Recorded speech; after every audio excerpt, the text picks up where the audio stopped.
2011 में एक फिल्म आई थी जिसमें एक वायरस दुनिया भर में फैल गया था। लोग कंफ्यूज थे, पैनिक में थे और साइंटिस्ट वैक्सीन बनाने के लिए रेस में थे।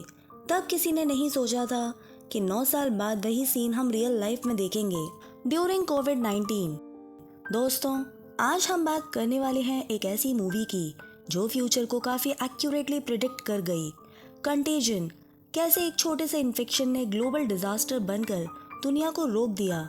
Let's break it down in today's movie explanation.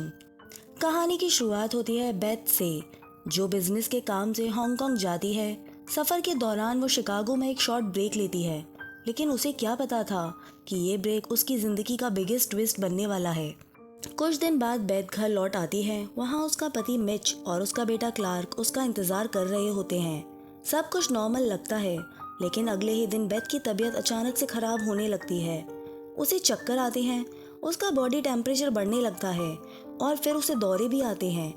Mitch उसे तुरंत हॉस्पिटल ले जाता है, लेकिन डॉक्टर्स कुछ समझ नहीं पाते और शॉकिंगली बेथ की उसी दिन मौत हो जाती है। डॉक्टर उसके सिम्टम्स को डायग्नोज भी नहीं कर पाते। ये कोई नॉर्मल फ्लू या वायरल फीवर नहीं था, ये कुछ और था, कुछ नया, कुछ डेंजरस। उसके बाद तो जैसे चेन रिएक्शन शुरू हो जाता है। दुनिया के अलग अलग हिस्सों में लोग बीमार पड़ने लगते हैं। एक इनविजिबल वायरस धीरे धीरे हर कोने में फैलने लगता है। जब मिच घर लौटता है, उसे पता चलता है कि उसका बेटा क्लार्क भी मर चुका है और फिर अथॉरिटीज मिच को क्वारंटाइन में डाल देती हैं, क्योंकि वो बेथ के क्लोज कांटेक्ट में था। दुनिया भर के लोग धीरे धीरे इसी अननोन बीमारी का शिकार होने लगते हैं। कोई नहीं समझ पा रहा था कि हो क्या रहा है। सिर्फ एक चीज क्लियर थी, ये कोई छोटी बीमारी नहीं थी, ये ग्लोबल थ्रेट बन चुकी थी। मीडिया पे न्यूज आती है एक नई डेडली डिसीज सामने आई है। इसके बाद यूएस की सीडीसी टीम एक्टिवेट होती है। वहाँ के एक्सपर्ट डॉक्टर्स इस वायरस के बारे में सीरियस डिस्कशंस करते हैं। यहीं इंट्रोड्यूस होती है डॉक्टर एरिन, जो इन्फेक्टेड सिटी जाती है वायरस का सोर्स और स्प्रेड समझने के लिए। कुछ ही घंटों में वो सिटी पहुंच जाती है और मिच से मिलती है, जिसकी वाइफ बेथ और बेटा दोनों मर चुके होते हैं। डॉक्टर एरिन मिच से पूछती है बेथ हांगकांग क्यों गई थी और शिकागो में रुकने का क्या रीज़न था। इसी बातचीत में मिच को पता चलता है कि बेथ वहाँ एक पुराने मेल फ्रेंड से मिलने गई थी। मतलब बेथ अपने हस्बैंड से झूठ बोल रही थी। मिच का ब्लड टेस्ट किया जाता है, लेकिन शॉकिंगली ट्विस्ट ये होता है कि उसमें कोई इन्फेक्शन नहीं था। डॉक्टर्स को लगता है कि शायद मिच का इम्यून सिस्टम बहुत स्ट्रांग है, इसलिए वो वायरस से बच गया। अब मिच को क्वारंटाइन से निकालकर घर भेज दिया जाता है, लेकिन अब उसकी दुनिया पूरी तरह से बदल चुकी है। अब तक हमने देखा था कि मिच की वाइफ बेथ वायरस से मर चुकी होती है, लेकिन मिच खुद बचा रहता है। अब हम उसकी पर्सनल लाइफ के कुछ और लेयर्स देखते हैं। बेथ मिच की सेकंड वाइफ थी। उसकी पहली शादी से उसे एक 16 साल की बेटी भी थी, जॉरी। जब जॉरी अपने फादर से मिलने हॉस्पिटल आती है, मिच को डर लगता है कि कहीं उसे भी ये वायरस ना लग जाए। इसलिए मिच डिसाइड करता है कि वो जॉरी को लेकर एक सेफ जगह चला जाएगा। इसी दौरान वायरस अमेरिका में तेजी से फैलने लगता है। हर तरफ पैनिक मच जाता है। होमलैंड सिक्योरिटी तक इंटरफेयर करने लगती है, क्योंकि उन्हें लगता है कि ये वायरस किसी बायोलॉजिकल वेपन का हिस्सा हो सकता है, जो स्पेसिफिकली डेवलप्ड कंट्रीज को टारगेट कर रहा है। कॉन्स्पिरेसी थ्योरीज भी चलने लगती है। लोग सोचने लगते हैं कि शायद किसी टेररिस्ट ऑर्गेनाइजेशन ने ये वायरस फैलाया हो। दूसरी तरफ डॉक्टर एरिन हांगकांग जाती है, जहां से बेथ ने अपने बिजनेस ट्रिप किया था।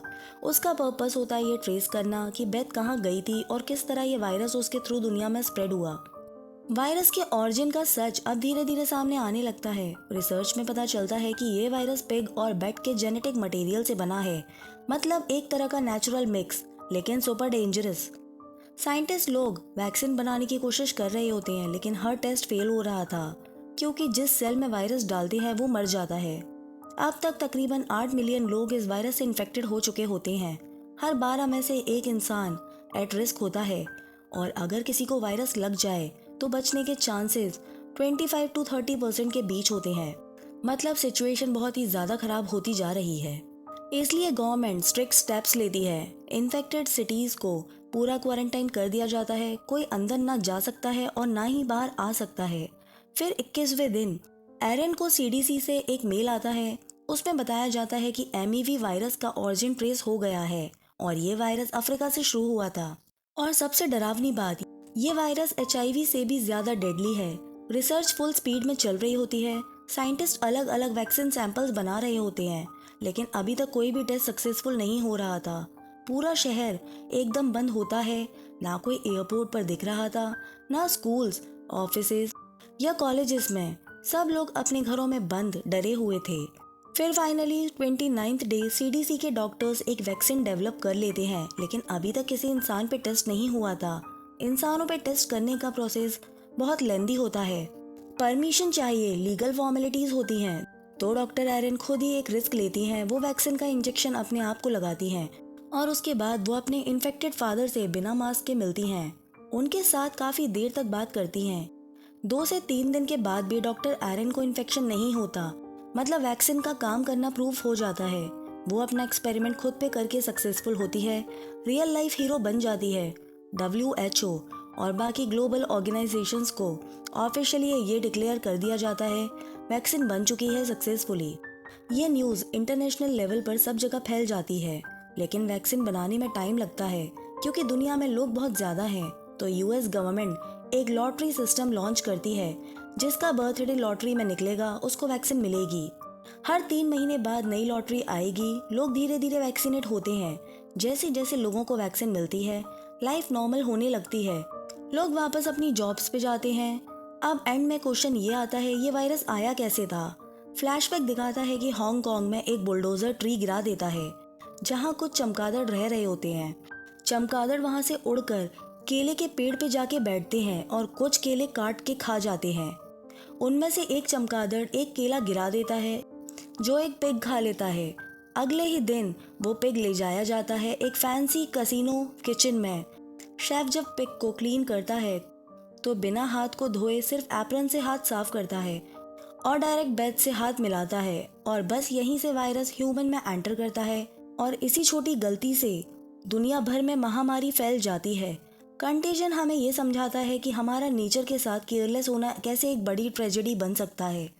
तो दोस्तों, ये थी कंटेजन मूवी की असली कहानी, जिसमें साइंस, सेक्रीफाइस और एक छोटी सी गलती पूरी दुनिया को हिला देती है। अगर वीडियो पसंद आया है तो लाइक ज़रूर करो। कमेंट में बताओ कि किस सीन ने सबसे ज़्यादा इम्पैक्ट किया। और हाँ, ऐसे ही इंटरेस्टिंग और माइंड ब्लोइंग मूवी एक्सप्लेनेशंस के लिए चैनल को सब्सक्राइब करना मत भूलना। मिलते हैं नेक्स्ट वीडियो में एक और ज़बरदस्त कहानी के साथ।